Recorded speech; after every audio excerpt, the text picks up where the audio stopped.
हर साल इंडिया में करीब 1,20,000 लोग मरते हैं सिर्फ खाने से हुई बीमारियों की वजह से।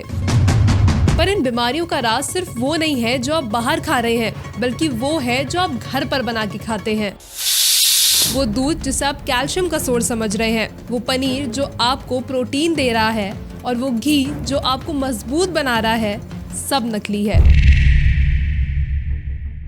जनवरी 2025 में गुजरात के राजकोट में 800 किलो नकली पनीर पकड़ा गया, जो कि फर्नीचर की दुकान की आड़ में घटिया क्वालिटी के तेल यानी कि पाम ऑयल से बनाया जा रहा था। इसी तरह दिसंबर 2024 में उत्तर प्रदेश के बुलंदशहर से 25 किलो नकली पनीर, 300 लीटर रिफाइंड ऑयल और 20 लाख रुपए के केमिकल्स बरामद हुए, जिसे मिला करके पनीर बनाया जाता था और उसे नोएडा और दिल्ली में सप्लाई किया जाता था, खासकर शादियों के वक्त। चाहे यूपी हो, दिल्ली, महाराष्ट्र, गुजरात या फिर राजस्थान, लगभग हर बड़े राज्य से 100, 200 यहाँ तक कि 2000 किलो तक नकली पनीर बरामद किया गया है। और ये पनीर घटिया क्वालिटी के तेल से, सफेदी के लिए चूने से और गाढ़ेपन के लिए कॉस्टिक पोटैश से बनाया जाता था, यानी कि पोटेशियम हाइड्रोक्साइड, जो आपके घर के साबुन में भी पाया जाता है। अगर आप पनीर से बच भी जाएंगे तो घी के दाम सुनकर आप जरूर फिसल जाएंगे। ये वाला अमूल का घी आपको 550 से 600 रुपए किलो तक मिलेगा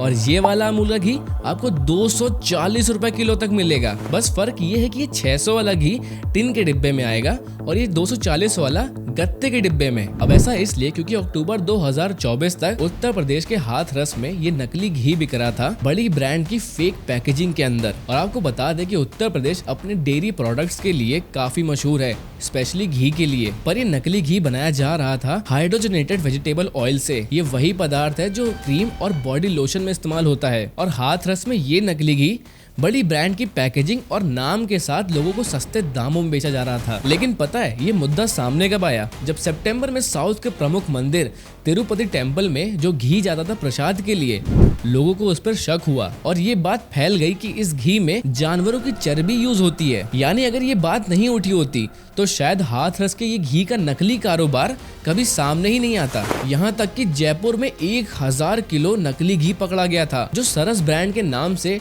डी मार्ट जैसे सुपरमार्केट में बिक रहा था। शायद आपको विश्वास ना हो, लेकिन अक्टूबर 2024 में सिर्फ गुजरात के अंदर से ही लगभग 6.5 करोड़ तक का नकली खाने का सामान पकड़ा गया, जिसमें कि 32 टन नकली घी जिसकी कीमत लगभग 3.5 करोड़ थी और 36 टन नकली मावा शामिल थे। अगर आपको बाजार में सस्ते दामों में बादाम और पिस्ता मिल रहे हैं तो जरा ध्यान दीजिएगा, क्योंकि हो सकता है कि वो बादाम लाल गेरू से कोटेड हो। ये लाल गेरू दरअसल आयरन ऑक्साइड होता है, जिसे डाई के तौर पर इस्तेमाल किया जाता है और यहाँ तक कि सीमेंट में भी मिलाया जाता है। साथ ही अगर आपको सस्ते पिस्ता का हरा रंग बड़ा अच्छा लगता है तो हो सकता है उसमें मैलेकाइट ग्रीन नाम का केमिकल मिला हो, जिससे कैंसर या फिर ब्रेन डैमेज हो सकता है। और ऐसा नहीं है कि ये बीमारियां सिर्फ बोलने के लिए है, बल्कि इसका एक बहुत बड़ा उदाहरण है 1998 में हुई ऑयल पॉइजनिंग केस, जिसने दिल्ली के अंदर लगभग 3000 लोगों को बीमार कर दिया था।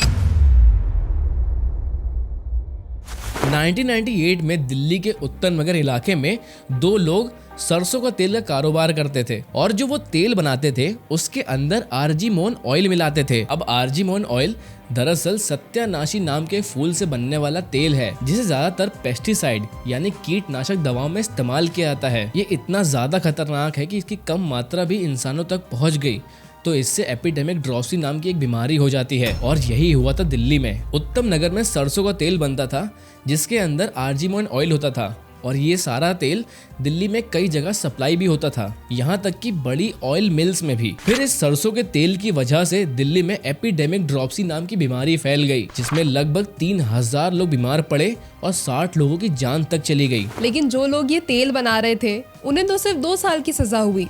और क्या आपको लगता है कि कोई चीज जो इतने बड़े नेटवर्क में फैली है वो बिना अथॉरिटीज को पता लगे हो सकती है? अब इसका जवाब तो हम सबको पता ही है, लेकिन 1998 के इस केस के बाद से खुला सरसों का तेल बिकना बंद कराया गया और FSSAI ने हर ब्रांड से ये कहा कि उन्हें ये मेंशन करना जरूरी होगा कि उनके तेल में कोई आर्जिमोइन ऑयल नहीं मौजूद है। इसलिए आप भी अपने घर के तेल की पैकेजिंग में एक बार ये आर्जिमोइन ऑयल जरूर देखिएगा। पर इन सब के बावजूद मिलावट वाले तेल से पंजाब के एक घर में 3 लोगों की मौत हो गई और यही मंजर 2023 में इलाहाबाद में भी था। मतलब जितना जोर ऑन पेपर्स लगाया जा रहा है, क्या सच में FSSAI उतनी सख्ती रखती है? पर ये FSSAI की जिम्मेदारी क्यों है और इसे देखता कौन है? आइए पहले ये समझते हैं।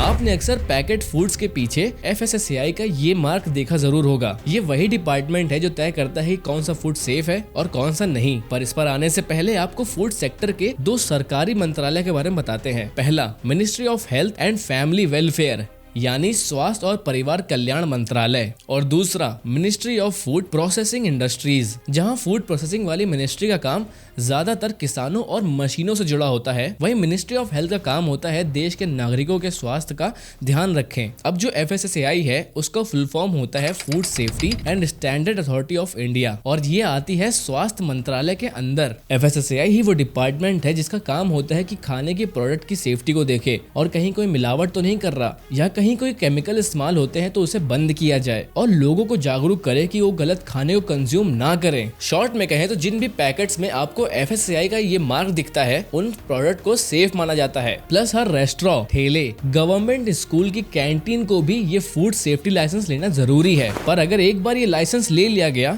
तो उसके बाद इन जगहों के खाने की कभी चेकिंग नहीं होती, क्योंकि इंडिया के सरकारी स्कूल तो कुछ और ही कह रहे हैं। दिसंबर 2024 में महाराष्ट्र के सरकारी स्कूल का खाना खाने के बाद 96 बच्चे बीमार पड़ गए। उससे पहले तेलंगाना में मिड डे मील खा करके 30 बच्चे बीमार हुए तो उन्हें सरकारी अस्पताल ले जाया गया और वहाँ पर भी बच्चों को खाने के अंदर कीड़े मिले। मतलब दोनों ही सरकारी जगह जिनको फूड सेफ्टी का सर्टिफिकेट मिला है, दोनों ही जगह अपने खाने के मामले में सेफ नहीं है। अब अगले कुछ सेकंड्स हम आपको सिर्फ कुछ न्यूज आर्टिकल्स दिखाते हैं। कर्नाटका में 110 बच्चे बीमार हुए क्योंकि मिड डे मील में छिपकली निकली थी। ओडिशा में 100 बच्चे बीमार हुए क्योंकि उनके भी मिड डे मील में खाने के साथ छिपकली निकली थी। महाराष्ट्र में 40 बच्चे हॉस्पिटल में एडमिट हुए क्योंकि उनके खाने में छिपकली पाई गई। बिहार में 60 बच्चे बीमार हुए सरकारी स्कूल का खाना खाने से और यूपी में 12 बच्चे बीमार हुए मिड डे मील खाने से।